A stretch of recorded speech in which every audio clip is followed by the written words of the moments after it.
My lords, the eternal debate between tall and wide rages on. I'm sure you all have your preferences. Today, however, we may very well end it, as I shall present to you lovely people the tallest empire in all the galaxy. Indeed, this may very well be the ultimate one system challenge. To complete this marvellous feat, we are going to attempt to jam as many possible habitable planets into a single star system.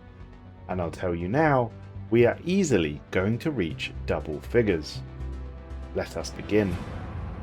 Of course, my lords, several origins provide one simple planet, so one is easily done. Two could be acquired by playing as the Fear of the Dark origin. In this origin, you begin with one planet as normal, but unusually, a neighbouring planet in the same star system will be occupied by your xenophobic neighbours. As you progress through the story, you can decide to team up and defeat the aliens that they were rightly concerned about, thus giving you 2. You could also start with 2 via Knights of the Toxic God, though one of these is a habitat, and we can worry about habitats later. So with Fear of the Dark, we're on 2 planets. Good job. Now, a Shattered Ring technically would start us at 3 plus a 4th, which we could repair at a later date, bringing us up to 4 habitables in a single system, which is more or less probably what many of you have experienced before, but of course we can get much more than 4. Let's swap back to our original Fear of the Dark origin, giving us 2 planets, and let's choose to begin in our original star system, Sol, of course, meaning that we will get Earth and Mars, but our cousins have renamed Mars to Haven. Now initially I'd planned to terraform Venus, as it's a toxic world. However, I've since learned that it only gains a terraforming candidate modifier when you're playing as Knights of the Toxic God, with the Sol origin. So I guess they've added some quite niche balancing and made Venus available instead. This sadly still leaves us with the 2 we started with, Earth and Mars, and we're not doing very well really, are we? Nevertheless, regular attendees will know that we can acquire a copy of our homeworld from the Doorway event. This of course requires some Shroud-based luck, since you must roll the Dimension of Static, and you must roll the Doorway event in the first place, but if you're lucky enough to receive both those boons, it will result in the Negative Mass event chain, which if you properly manage, allows you to save your dimensional twins through the magic of science, bring their homeworld, which is beset by negative mass energy particles, into our dimension, saving them. The bonus for us is of course we get another planet in our capital system, bringing us up to 3, but we're not even larger than a ring yet. We can get up to 4 via Sol X. Sol X is a planet that can be gifted to us by the Habernante Unified Worlds, sometimes referred to as the Pacifist Fallen Empire. This is a race who have mastered hyperlane technology and have the ability to create and destroy hyperlanes seemingly at will. They also appear to have the ability to steal planets, which is pertinent for our cause. This event will begin in the Helios system, which spawns in every galaxy where FTLs are enabled. It's a binary system, and surveying it will spawn the Missing Orbitals anomaly. Successful completion of this anomaly will reveal Dacha. Dacha contains 6 Gaia worlds, and this may be important later. After 5 years of entering, you'll be contacted and asked to leave. If you accept their offer to leave, your capital system will gain a size 25 Gaia world, which now brings us to 4 planets. Marvellous. Of course, 4 planets isn't bad at all, but you shouldn't really be impressed by this. My next thought was to bring in our trusty legendary gardener, Azarin the Astro Creator. However, I immediately ran into a large snag. Azarin has the capacity 3 times to turn barren worlds into Gaia worlds. Fantastic, I thought. Surely the moons of Jupiter or Saturn would count as barren. Alas, they do not, leaving us with a fairly rubbish 4 planets, and in reality Sol X and the Beta world can be added to any capital system. What we really need to do is either find a way to turn gas giants into habitables, or find a system with more worlds we can terraform. So let's see what else we can do. We may be able to use some shenanigans to turn gas giants into worlds, but I'll circle back to that later. What we need to do now is find a system with more planets, and that very system is the Trappist system. Now this is unique and contains within it 7 planets, 1 continental, 3 barren, 1 toxic, 1 frozen, and 1 molten. Now, 2 of the 3 barren worlds are going to get the terraforming candidate modifier, giving us the ability to terraform those 2 barren worlds, and we have the continental giving us 3. Using our friend Azerin, we can also terraform the other barren planet, giving us a total of 4, and if we manage to combine that with Sol X and the Beta Universe world, assuming we change Trappist to be our capital, we'll have 6 planets. Not bad at all. And for good measure, let's build a habitat in this system as well, since it's an easy win to get us up to 7 in a single system. Of course, we can still do better. If we circle back to Dacia, if you refuse to leave their systems, they will cut off all the hyperlanes preventing you from attacking them, unless of course you possess jump drives or a quantum catapult. If you manage to jump back into the Dacia system, the hyperlanes will become re-established, leaving Dacia ripe for the taking. You must conquer all 6 planets, but once completed, this will leave you with a truly fantastic system. Now of course we can't add Sol X to the collection since it's already there, but there's no reason we couldn't acquire our Beta twin world and add a habitat on top, bringing us up to 8 habitables in a single star system. Now 8 is jolly lovely indeed. It's the equivalent of 2 ring worlds, and frankly enough space for a virtual empire. But it's not enough for us, so let's go bigger. In the Shroud, there exists an entity who quite enjoys terraforming planets, changing things for whatever they like, so to speak. The Composer of Strands. The Composer gives you access, if it deems you worthy enough, to a power called Transformation. This power will turn an uninhabited planet or moon into a size 10 Gaia world. Now let's try this out in the Sol system. Remember our previous best is 8, and now we start with just Earth. We can activate this power 10 times, which gives us 11 total planets within the Sol system that we can inhabit. When I say 10 times, it's because there's only 10 candidates within the system. Mercury, Venus, Mars, our own moon Luna, the moons of Jupiter, Callisto, Ganymede, Europa and Io, Titan which orbits Saturn, and Triton that orbits Neptune.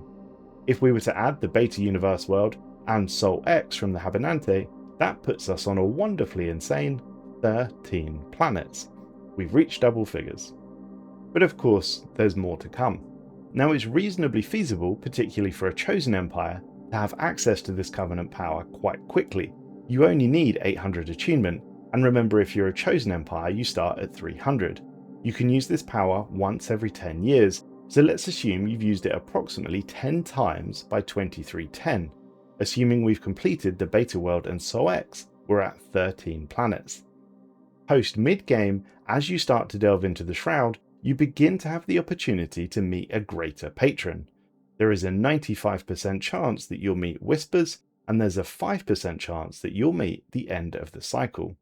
Interestingly, this 5% increases to 20% if you're a Knights of the Toxic God Origin Empire, and you've met it before via the Trickster on your travels. We, in our hunt for the tallest system in Stellaris, really want to meet the end of the cycle. If you do meet the end of the cycle, make sure to pact with it, because we will be able to do something really wonderful indeed, even though it'll definitely cost us everything in the end. The end of the cycle offers several powers, one of which is called Creation. As the end of the cycle's grip on reality strengthens, whole worlds from other dimensions can be brought into our own, feeding even more into the inevitable nothingness. Or at least, that's how it's described to us. In reality, this creates for you a size 20 Gaia world with 1,000 people living upon it in your capital system. And what's more, it is not one use only. We will have 50 years as a non-Endbringers end of the cycle empire, in which to bring about the end of the galaxy, meaning we could in theory squeeze 3 more planets into our super tall system, bringing us up to 16 planets in total. However, this is definitely the definition of flying too close to the sun, as you'll be dead 5 years after you reach 16 planets, and nobody wants that. It also means that the end of the cycle is going to be monumentally powerful, having consumed 16 populations worth of planets. Incidentally, if you're an Endbringer, you could delay that situation somewhat, so it is possible to get maybe 9 planets, maybe a smidge more out of this, depending on how you manage that end situation. But you wouldn't get access to the Composer, so you wouldn't be able to get the 10 planets that way. In any case, 16 is our new ceiling. Can we beat 16? I think we can, but we will need the help of our special friend, the worm. Embracing the worm's love is always recommended, and frankly, it's a rite of passage for anyone travelling through our galaxy. And in our case, it's extremely necessary if we are ever going to acquire more than 16 habitable planets within a single system. The worm, when summoned into our realm, has the ability to turn all non-gas planets into tomb worlds. Now normally this is utterly joyous, since all of those barren planets are largely useless. But remember, we also have the Composer who will do this for us anyway, and is much less likely to consume our soul while doing it. As an example, here is the worm spawning into Sol, leaving us with 11 habitable planets. So the end result is the same as what the Composer would do for us, only the planets with the worm are potentially a bit larger. The issue here is we can see that the gas giants remain gas giants. A key difference between the worm and the Composer's power, however, is that the worm has the ability to turn shattered worlds into tomb worlds. It can stick them back together. This is a key ability we can use to go really jolly large. What we need to do now is find a way to break gas giants. But King, I hear you cry, even our mighty colossal superweapon cannot break apart a gas giant. Well, there is a way, specifically with Sol, but also a more general way. If, for example, you want to do this to Sol, you could be very lucky and find Sol as the Helios system.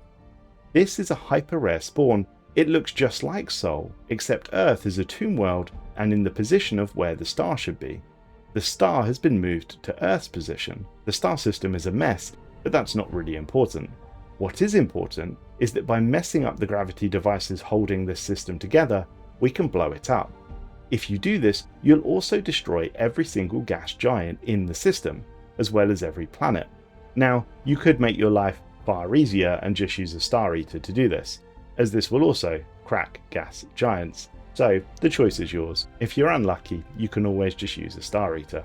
Once you've broken apart Sol, the next step will be to build a habitat in that system and make it your capital. Then, via the powers of the worm, we shall summon thee, and it will remake all of our broken worlds, including the gas giants, into tomb worlds. In Sol specifically, this would provide you with 14 tomb worlds and 1 habitat. If we then add Sol X and the Beta universe, we are on 17 usable habitable planets in a single star system. But we could do a little bit better. And credit to Lord Ferrin49 for suggesting this idea. I always enjoy hearing from the community, my lords.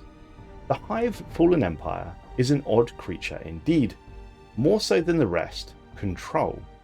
Control, as we know, likes order. Indeed, you'll see their capital ordered in a ring, just like Chalash. Very fancy. However, they also have a system called Pilath. Now this, for our purposes, is perhaps the greatest star system in the galaxy, as we are going to create something truly amazing. If we repeat the trick that we just used with Sol, blowing it up with a Star Eater, then summoning the worm, we shall receive a colossal, mind-boggling 24 planets. 24! That's more than most empires have systems, my lords. Of course, we will also add in the Beta universe, Sol X, 3 planets from End of the Cycle, not to mention a habitat, which gives us a total of 29 habitable planets and a habitat, making 30 in total. That's not bad for a day's work. My lords, if there are other ways you want me to try and break our galaxy, by all means, please suggest them in the comments.